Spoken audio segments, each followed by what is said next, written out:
Kabajamtootaa fi jaallatamtoota hordoftoota YouTube chaanaalii koo bakka jirtan hundumaatti nagaa Waaqayyoo isiniif baay'atu. Yeroo darbe viidiyoo gabaabaa gaaffii keessan irratti hundaa'e isiniif hojjedheen ture. Innis YouTube chaanaalii nama tokko subscribe gochuudhaaf jennee gaafa nuti dhannee mallattoo subscribe tuqnu barreeffama saayiniin jettu sana nuuf fide. Subscribe akka nuti hin goone nu daangeessaa gaaffii jedhu ture. Anis sanarra dhaabbachuudhaan viidiyoo isiniif hojjedheen ture. Viidiyoo sana daawwattanii namoonni akkaataan itti isiniif ibse ifa isiniif ta'ee milkooftan jirtu kanneen immoo hanga xumuraatti illee daawwattanii otoo hin milkaa'iin haftanii amma yoonaallee nu hojjennu jettanii yaada keessan naaf gochuun jirtu gaa walumaa galatti sababa isin itti hin milkaa'in haftaniif maalidha jedhu qabadhee isiniif dhiyaadheera. Akkasumallee namoonni haaraan gara booddee dhuftan viidiyoo sana hin daawwanne illee akkamittiin yeroo isin YouTube chaanaalii nama tokko subscribe gootan barreeffama sign in jedhu sana yeroo isin bira fidu ofirraa balleessitanii YouTube chaanaalii barbaaddan subscribe gootanii hordoftu isa jedhullee isinittan agarsiisa hanga xumuraatti na daawwadhaan isiniin jedha. Saayitii viidiyoo kana daawwattanii xumurtanii kaastanii YouTube chaanaalii nama kamiyyuu subscribe gochuun akka inni isinitti hin ulfaanne shakkii tokko hin qabu dhibbaa ragaan isiniif baachuudha. Kallattiidhumaan gara dhimma guyyaa irraatiif qabadhee dhiyaadheettan isin dabarsaa. Furmaanni isaa maalidha? Sababni isaa maalidha? Isa jedhuun jalqaba isiniif ibsa. Sababni inni isin didee fi feesbuukii isa guddaatti waan fayyadamtaniif gara sana deemee akkaataa ani itti isiniif ibse ta'uu dide. Fakkeenyaaf barnaamijota jiran yookaan immoo miidiyaalee hawaasaa feesbuuk, meesenjer, waasaap akkasumallee instaagiraam kanneen garaagaraa jiru. Isaan keessaa appilikeeshiniin feesbuuk jedhu isa guddaa kanarraan liinkii tuqnee yoo gara yuutuubii dhaqne subscribe nuuf godhu yeroo hundumaa jechuudha. Dirqama kanaafiyyuu yookaan meesenjerii yookaan waasaap yookaan feesbuuk laayit ishee xinnoo kanatti fayyadamuun dirqama ta'aa jechuudha. Ani amma yeroo baay'ee kara feesbuuk isa guddaa kanaa liinkii tuqee gaafan deemu akkaataa sanatti oppiin in yuutuub kan jettu naaf hin fidu waan ta'eef yookaan dirqama kara feesbuuk isa guddaa yoo deeme iimeelii galchuutu narra jira jechuudha. Ani immoo iimeelii galchuu ishee hin dhaqu jedhanii namoonni baay'ee waan dhiphataniif kara salphaadhaan feesbuuk laayitirraan liinkii tuqanii yoo gara feesbuuk yuutuubii deeman subscribe gochuun dhibba akka inni danda'amuun isinitti agarsiisa. Sana dura garuu namoonni yeroo darbe akkamittiin subscribe yeroo jennu mallattoo saayiniin ofirraa balleessina jedhu barumsa sana hin arganne amma kallattiidhumaan na daawwadha. Achii booda feesbuuk isa guddaadhaan illee akkamittiin akka inni didu isinittan agarsiisa. Kallattiidhumaan gara feesbuuk laayit kanaattan isin dabarsa. Hundi keenya bakka jirru teenyetu feesbuuk laayit ishee jettu kana tuqnaa jechuudha. Facebook laayit isa jedhu kanarratti gaan amma akkuma argaa jirtanii liinkiin asirratti gadhiifame hin jiru waan ta'eef piroofaayilii koo keessa galee tanan liinkii baasa maranaataa jiisas kan jedhu kana tuqee tanan gara yuutuubii maranaataa jiisas deema. Akkuma ilaalaa jirtan maranaataa jiisas tuub jedhee naa fideera. Amma yoo mallattoo sabskraayibii tuquu saayin in kan jedhu fidaa jechuudha. Kanaaf kaansil jedheen baa. Akkan dheengadda isiniif kaase karaa harka mirgaa kana gararraa ishee jirtu tuqaa sadii kana argaa jirtu. Ishee oliin jirtu kana tuqnee ilaalle oppiin in yuutuub kan jedhu of jalaa qabdi yoo ta'e isheen isa sirriidha. Kanaaf ishee gara olii jirtu kana egaa jalaa tuqnee ilaala oppiin in yuutuubiin qabu. Isa gararraa jiru kana ishee kana tuqnee oppiin in yuutuub ishee jettu kana dhannee tuqnaa jechuudha. Mee tuqeen isin agarsiisa oppiin in yuutuub. Amma kan hojjechaa jiru kara feesbuuk laayitii liinkii fudhannee dhufnedha. Amma maranaataa jiisas kan jedhu naa fideera waan ta'eef mallattoo sabskraayibii kanan tuqaa. Sabskraayib naa ta'eera. Mallattoo bilbila yookaan alaarmii fakkaattu kana nan tuqaa.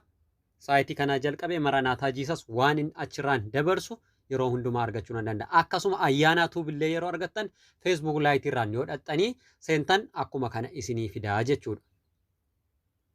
Tole feesbuuk laayitii irraan liinkii tuqnee gara yuutuub deemnee wantoota nu barbaachisan hundumaa arganneerra akkuma amma ilaaltanii subscribe goonee baaneerra oppiin yuutuub arganneerra tuqaalee sana sadan arganneerra. Ammatu kara feesbuukii isa guddaa kana liinkii tuqnee yuutuub bira deemnee wanti nuti barbaannu sun akkuma kara feesbuuk laayit arganneetti nuu milkaa'oy isa jedhuun isinitti agarsiisa. Sababiin isaa hedduun keessan yeroo darbe kara feesbuuk isa guddaa deemtanii milkaa'uu dhabdaniiti kan isin hanga yoonaa gaaffiin keenya nun deebine jettan waan ta'eef. Kanaaf amma kallattiidhumaan feesbuuk isa guddaa kana waliin tuqna. Erga feesbuuk isa guddaa kana walii wajjiniin tuqne liinkii kana tuqne jechuudha. Kan barbaadan tuquu dandeessu isin. Fakkeenyaaf chaanaalii abbaa barbaadanii maranaataa jiisas haa ta'u ayyaanaa tuuba ta'u kamiin iyyuu tuquu dandeessu jechuudha. Sababiin isaa hundumti isaayyuu tokkumadha waan ta'eef feesbuuk isa guddaarraan yoo tuqxan hin milkooftan waan ta'eef feesbuuk laayitirraan tuqxu. Amma garuu mee feesbuuk isa guddaa kanaan deemnee ilaalla. Gara yuutuubiitti nu ergaa jira liinkii gaafa tuqnu jechuudha. Amma gaan akkuma ilaalaa jirtan kun addana tuqaan sadii gararraa kan hin jirtu jechuudha. nuti kan nuti barbaannu yeroo nuti asiitis mallattoo subscribe tuqnu sign in kan jedhu sana fida waan ta'eef tuqaa sadii ishee tokko gajjallaa tokko gararraa jirtu utuu jiraate akka Facebook laayitii ariifii ture. Amma laala gaafa tuqnu opinion YouTube as keessatti hin argannu jechuudha. Setting your data in YouTube kan jedhu irraan kana help center cancel irraan kana opinion YouTube isheen jettu isheen sila gara sitti arganne sun hin jirtu jechuudha. Kanaaf yeroo hundumaa Facebook isa guddaa kanarraan yoo dhuftan milkaa'ina hin argattanii. Sababiin isaa liinkii asiin isin ergu inni YouTube itti yoo isin erge isiniif akkaataa karaa salphaadhaan akkasin itti banattan isiniif hin godhu jechuudha. Tooftaadhaan utuu emailii asiin yoo tuqxan emailii sin gaafata waan ta'eef utuu emailii hin tuqin utuu emailii hin galchin fayyadamuu yoo barbaaddan liinkii karaa messengerii karaa WhatsAppii karaa Facebook laayitii garaagaraa fudhadhaa deemaa malee karaa Facebook isa guddaa yoo deemtan ishii isiniif hin jedhu jechuudha. Kanumaan wal qabatee jechuudha yeroo darbe gaaffii na gaafattan keessaa wanta tokkotu na ajaa'ibe.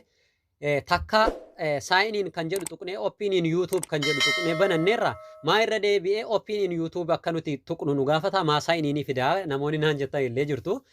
Egaan waan tokko kan isin hubachuu qabdan namni tokko yoo mataan isa dhukkube har'a qoricha mataa dhukkubbii fudhate yoo fooyyee akkasuma garaan isa ciniine qoricha garaa ciniinnaa fudhate har'a yoo fooyyee akkasuma ji'a lama boodammoo yoo garaan isa dhukkube yookaan yoo mataan isa bowwaafate maalleen gadda ji'a lamaan kana fuuldura qoricha liqimseera miti attamittiin deebiina dhukkubee hin jedhu. Yoo isa dhukkubees waanuma jirudha jedhee dhaqeetu qorichuma sana fudhatee lammaffaas fayyuudhaaf tattaafata waan ta'eef jechuudha.